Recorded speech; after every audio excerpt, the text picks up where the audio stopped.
Good morning students, class 10th।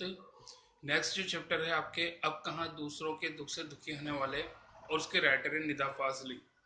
यहाँ पे जैसा कि इस पाठ का जो सारांश है वो इस प्रकार है। बाइबल के सोलोमन और कुरान के में सुलेमान कहा गया है। वे ईसा से 1025 वर्ष पूर्व बादशाह थे। वे मनुष्य के नहीं पशु पक्षियों की भी भाषा समझते थे। एक बार वे अपने लाव लश्कर के साथ रास्ते से गुजर रहे थे। रास्ते में कुछ चींटियां उनके घोड़ों की आवाज सुनकर अपने बिलों की तरफ वापस चल पड़ी। सुलेमान ने उनसे कहा, घबराओ नहीं, सुलेमान को खुदा ने सबका रखवाला बनाया है। मैं किसी के लिए मुसीबत नहीं हूँ, सबके लिए मोहब्बत हूँ।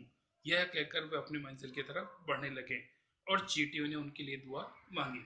यहाँ पे जैसा कि बात करें, इस चैप्टर के माध्यम से छोटे छोटे प्रसंग दिए गए और हर प्रसंग के माध्यम से ये चीज सिखाई गई है किस प्रकार से एक न एक शिक्षा हमें मिलती है। साथ में एक तुलना और दी गई है कि किस प्रकार से पहले के व्यक्ति और आज के व्यक्ति में अंतर आया है।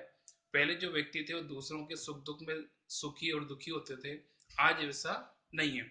तो यहाँ पे जैसा कि पहला प्रसंग दिया कि चींटियों के बारे में सोचना, उनकी जीवन की रक्षा करना सुलेमान या सोलोमन ने किया। आज हो सकता है कि ऐसा प्रसंग वर्तमान में कम देखने को मिलता हो, तो इसीलिए लेखक कहता है कि अब कहाँ दूसरों के दुख से दुखी होने वाले। सेकंड, सिंधी भाषा के महाकवि शेख अयाज ने अपनी आत्मकथा में लिखा है, एक दिन उनके पिता कुएं से नहाकर लौटे तो माँ ने भोजन परोसा। उन्होंने जैसे ही रोटी का कोड़ तोड़ा तो उन्हें अपने बाजू पर एक काला चींटा दिखाई दिया। उसे देखकर वे उठ खड़े हुए और बोले कि मैंने एक घर वाले को बेघर कर दिया है, उसे बेघर को मैं कुएं पर उसके घर छोड़ने जा रहा हूँ। यहाँ पे जैसा कि सेकंड प्रसंग, एक छोटे से चींटे को कुएं पे उसके घर पे छोड़ने जाना एक बहुत बड़ी वार्ता है, उनकी उदारता को सिद्ध करता है। सामान्यतः वर्तमान में लोग अपने आशियाने, अपने महल बनाते हैं और दूसरों के झोपड़े तक को भी तोड़ने से पीछे नहीं हटते हैं। नेक्स्ट, बाइबल और दूसरे पावन ग्रंथों में नूह नाम के एक पैगंबर का जिक्र मिलता है जिनका असली नाम लश्कर था। नूह के सामने से एक बार एक घायल कुत्ता गुजरा। नूह ने उसे दुत्कारते हुए कहा, दूर हो जा गंदे कुत्ते। इस पर कुत्ते ने जवाब दिया, न मैं अपनी मर्जी से कुत्ता हूं, न तुम अपनी पसंद से इंसान हो। बनाने वाला सबका तो एक वही है। नूह उसकी बात सुनकर वे सारी उम्र रोते रहे। महाभारत में भी एक कुत्ते ने युधिष्ठिर का अंत तक साथ दिया था। यहाँ पे जैसा कि अगला जो यहाँ प्रसंग दिया पैगंबर के माध्यम से, पैगंबर मतलब ईश्वर का अवतार। अब ईश्वर का अवतार होने के बावजूद भी वो जीव जीव में आपस में अंतर करता है। तो उसे जो ज्ञान मिला कि वाकई में किसी को कोई जन्म मिला या किसी भी प्रकार का जन्म वो जी रहा है, चाहे वो इंसान का हो या अन्य जीव जंतु का, उसे बनाने वाला कौन है? उसे ईश्वर है।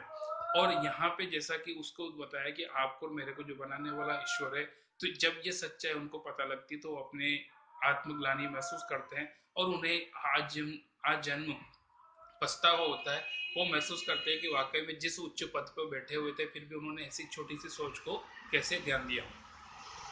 यह दुनिया अस्तित्व में कैसे आई, कहाँ से इसकी यात्रा शुरू हुई, इस प्रश्न पर विज्ञान और धार्मिक ग्रंथ अलग अलग तरह से उत्तर देते हैं। यह धरती किसी एक की नहीं है, सभी जीव जंतुओं का इस पर समान अधिकार है। पूरा संसार एक है, मनुष्य ने इसे टुकड़ों में बांटा है। पहले लोग मिलजुल कर रहते थे, अब बढ़ चुके हैं। बढ़ती हुई आबादी ने समंदर को पीछे धकेल दिया है, पेड़ों को रास्ते से हटा दिया है। फैलते हुए प्रदूषण ने पक्षियों को बस्तियों से भगाना शुरू कर दिया।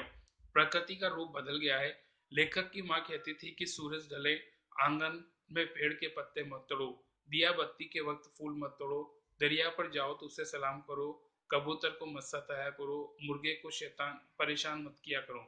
ये वो अजान देकर सबको जगाता है। यहाँ पे जैसा कि हमारे धार्मिक संस्कार हैं जो हमें पीढ़ी दर परिवार से मिलते हैं, और इसी के द्वारा लेखक बताना चाहता है किस प्रकार से ऐसे हमारे जीवन के अंदर संस्कार है वो पीढ़ी दर पीढ़ी चलते हैं। लेखक बताते हैं ग्वालियर में उसका मकान था। उसके रोशनदान में कबूतर के जोड़ों ने घोंसला बना लिया था। एक बार बिल्ली ने उनमें से एक अंडा उचक कर तोड़ दिया। दूसरे अंडे की रक्षा करते हुए वह अंडा उसकी माँ के हाथ से गलती से टूट गया। इस कृत्य के लिए उसकी माँ रोती रही, दिन भर का रोजा रखा और बार बार नमाज पढ़कर खुदा से माफी मांगी और अपनी गलती के लिए दुआ मांगती रही। तो यहाँ पे जैसा कि प्रसंग आता है कि माता ने गलती नहीं की लेकिन फिर भी वो उस चीज का पछतावा करती है और बार बार नमाज पढ़कर खुदा से इस गलती की माफी मांगती है। ये पहले का प्रसंग था जहाँ पे हो सकता है कि पहले व्यक्ति दूसरों के दुख में दुखी होते। अब संसार में काफी बदलाव आ गए हैं। लेखक मुंबई के मरसोवा इलाके में रहते थे, वहां समंदर किनारे बस्ती बन गई है। यहाँ से परिंदे दूर चले गए हैं। लोगों ने अपना घरों में घोंसला नहीं बनाने देते। उनके आने से खिड़की को बंद कर दिया गया है। अब उनके दुख को बांटने वाला कोई नहीं है। यहाँ पे जैसा कि प्रसंग लेखक खुद अपने परिवार का देता है कि उनके घर पे कबूतर के जोड़े ने घोंसला बना रखा था। वहां पे कबूतर आते जाते अपने बच्चों के लिए खाने पानी की व्यवस्था करते हैं, और इसकी वजह से लेखक की पत्नी को परेशानी होती, साथ में किताबों को और घर को गंदा भी वो करते। इस रोज रोज की परेशानी से तंग आकर उनकी माँ ने कबूतर के बच्चों को बाहर कर दिया, और साथ में कह सकते हो कि जाली कील लगाकर जाली लगा दी ताकि वो रास्ता बंद हो जाए। अब यहाँ पे कबूतर रात भर बाहर बैठकर दुखी उदास रहते हैं, लेकिन उनके दुख को देखने वाला न सोलोमैन है और न लेखक की माँ, जो कि उनके दुख में अपनी नमाज को बार बार पढ़ती है और रोजा रखकर उनसे माफी मांगती है। तो ये एक बहुत बड़ा बदलाव है जो पहले वर्तमान में देखने को मिलता है। पहले के व्यक्ति दूसरों के दुख में दुखी होते थे, सुख में सुखी होते थे। आज व्यक्ति से अपने बारे में सोचता है। बाकी नेक्स्ट।